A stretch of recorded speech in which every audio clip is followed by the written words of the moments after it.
अम्बरीश नाम के एक राजा थे, एकादशी का व्रत करते थे। एक दिन उन्होंने एकादशी का व्रत किया। द्वादशी के दिन अपने हाथ से गेहूं को पीसा, अपने हाथ से आटा को गूथा, अपने हाथ से रोटियां बनाई, अपने हाथ से सब्जी और दाल बनाई और अपने हाथ से रोटी बनाकर भगवान को भोग लगाते थे। अम्बरीश ऐसे राजा थे, भगवान से इतना प्रेम करते थे, इतना प्रेम करते थे कि वो किसी के आटे की रोटी नहीं बनाते थे। भगवान के बर्तन खुद धुलना, भगवान के दर पे झाड़ू खुद लगाना, इतना बड़ा राजा था। मतलब भगवान, याद रखना, मंदिर में जो आप झाड़ू लगाते हैं ना, वो भी पूजा का एक अंग है। भगवान के जो बर्तन धुलते हैं वो भी पूजा का ही एक अंग है।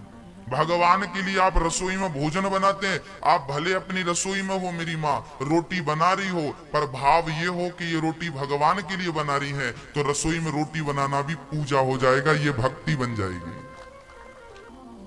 भोजन बनाइए पर भाव ये रहे कि ये भोजन भगवान के लिए, तो वो भोजन बनाना भी भक्ति हो गया। आप जुड़े रहिए, कहीं भी रहिए पर गोविंद से जुड़ करके रहिए, आनंद होगा भक्तों। हाँ, श्री अम्बरीश जी जब गेहूं पीसते थे ना, तो सोचिए, जब भक्त इतना प्रेम करता है भगवान से, तो भगवान की क्या जिम्मेदारी है। भगवान स्वयं आते और जब राजा पसीने में डूब जाते और भगवान का चिंतन करते रहते और वो गेहूं पीसते रहते, तब भगवान स्वयं आते और अपने पीतांबर से हवा करने लगते। किसे हवा करते? अम्बरीश को। अम्बरीशो महाभागा सप्त द्वीपवती मही।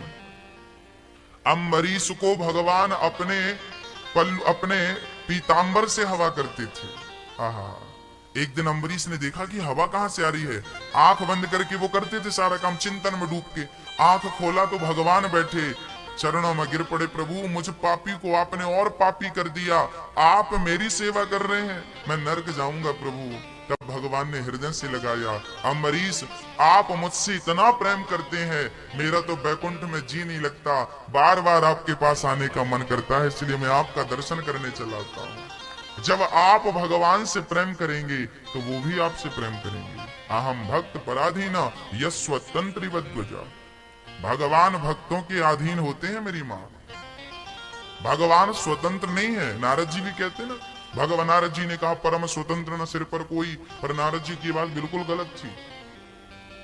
नारद जी कह रहे हैं आप स्वतंत्र हो, पर भगवान से पूछा गया कि प्रभु क्या आप स्वतंत्र हैं, तो भगवान ने कहा नहीं नहीं, मैं स्वतंत्र नहीं हूं, मैं तो भक्तों के अधीन हूं। अहम भक्त पराधीना, मैं भक्तों के वश में हूं।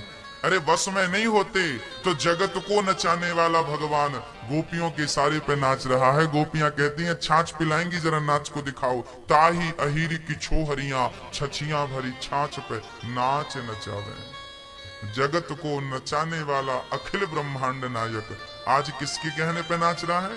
गोपियों के कहने पे नाच रहा है। वो किसके लिए नाच रहा है? बोले छाछ के लिए नाच रहा है। छाछ, मही, मट्ठा।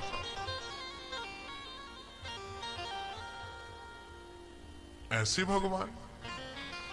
तो दो पहलू आप देखिए, एक ये था कि भगवान को लात मारा भृगु जी ने तो भगवान सहन कर लिया, और दूसरी तरफ अम्बरीश एक दिन एकादशी द्वादशी को ब्राह्मणों को भोजन करा रहे थे कि तभी दुर्वासा जी आ गए।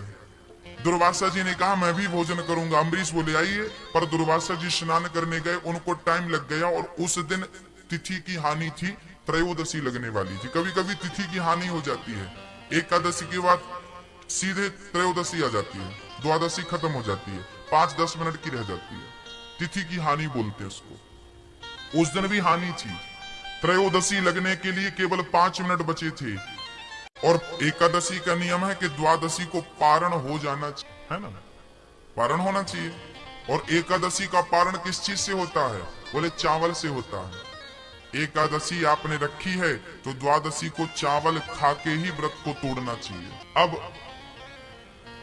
अम्बरीश ने देखा कि संत जी को भोजन कराना है पर आने में देर लग गई। तब अम्बरीश ने भगवान शालिग्राम जी का चरणामृत चरणामृत पी लिया कि पारण कर दूं। उन्होंने चरणामृत पीकर पारण किया। दुर्वासा जी ने कहा मेरे आए बिना तुमने भोजन कर लिया। अपनी एक जटा उखाड़ी और पटक दी। एक राक्षसी पैदा भई और वो राक्षसी अम्बरीश को मारने चल पड़ी।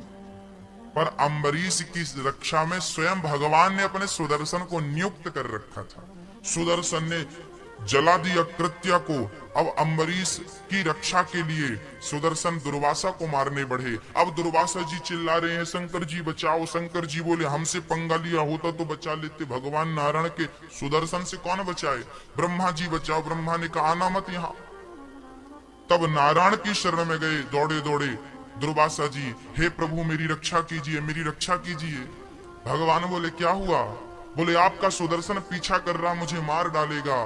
भगवान बोले कि देखो दुर्वासा जी, यदि आपने हमारा कुछ बिगाड़ा होता तो हम आपको निश्चित माफ कर देते, पर आपने बिगाड़ा किसका है। हमारे भक्त का बिगाड़ा है। उस भक्त का बिगाड़ा है जो हमें बहुत प्रेम करता है। इसलिए सुदर्शन को मैं नहीं रोक सकता। तो बोले कौन रोकेगा। बोले मेरा भक्त कह देगा कि सुदर्शन रुक जाओ तो ये सुदर्शन रुक जाएगा। दुर्वासा जी अम्बरीश के पास दौड़े दौड़े गए और चरणों में प्रणाम किया। दुर्वासा जी के चरणों में अम्बरीश जी लेट गए। संत जी आप क्यों लज्जित कर रहे हैं। दुर्वासा ने कहा भक्त मैं समझ गया कि आप बड़े श्रेष्ठ हैं, सुदर्शन से कह दीजिए नहीं वो मेरा गला काट देंगे। तब हाथ जोड़कर अम्बरीश ने सुदर्शन की प्रार्थना की, हे प्रभु आप शांत हो जाइए। शांत हो गया। ये बात सिद्ध हो गई कि भगवान को लात मारा भृगु जी ने तो भगवान ने भृगु को क्षमा कर दिया, पर दुर्वासा ने भक्त का अनादर किया तो भगवान ने रक्षा नहीं की, भक्त ने रक्षा की तो रक्षा हुई। ये सिद्ध हो गया कि भगवान आपको माफ नहीं करेंगे यदि आपने भक्तों का कुछ बिगाड़ा। इसलिए कथा में जाने से, कीर्तन करने से, भगवान का नाम लेने से, यदि कोई भगवान का नाम ले रहा है, कई बार आप क्या कहते हैं कि बहुत पाप करता है, दिन में तो पाप करता है, रात को तो पाप करता है और ऐसे राम राम जपता है। ऐसे भी लोग होते हैं, परंतु आपको इनकी भी आलोचना करने का अधिकार नहीं है। कम से कम वो भगवान का नाम तो ले रहा है। हाँ चलिए माना कि उसने पाप बहुत किए हैं, परंतु नाम भी तो लिया है। आप एक बूंद जहर पी लो तो मरोगे कि नहीं।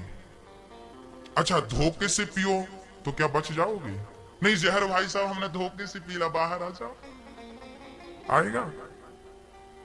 जहर को जानबूझकर पियो या धोखे से पियो, वो अपना असर दिखा के रहेगा। आग में हाथ जानबूझकर डालो या धोखे से चला जाए, वो अपना असर दिखाकर ही रहेगी। ऐसे भगवान का नाम भी है मेरी माँ, कोई जानबूझ कर ले, धोखे से ले, ढोंग से ही ले ले, वो नाम तो अपना काम प्रभाव दिखाकर ही रहेगा। ये वही नाम है जिस नाम के पत्थर पानी में तर गए। ये नाम पत्थर को भी पानी में डूबने नहीं दिया तो आपको भवसागर में डूबने नहीं देगा, बस नाम का सहारा लिए रहेगा। कलयुग केवल नाम आधारा, सुमरि सुमरि नर उतरहि पारा। केवल नाम, केवल नाम, केवल नाम। काम करते रहो और नाम जपते रहो।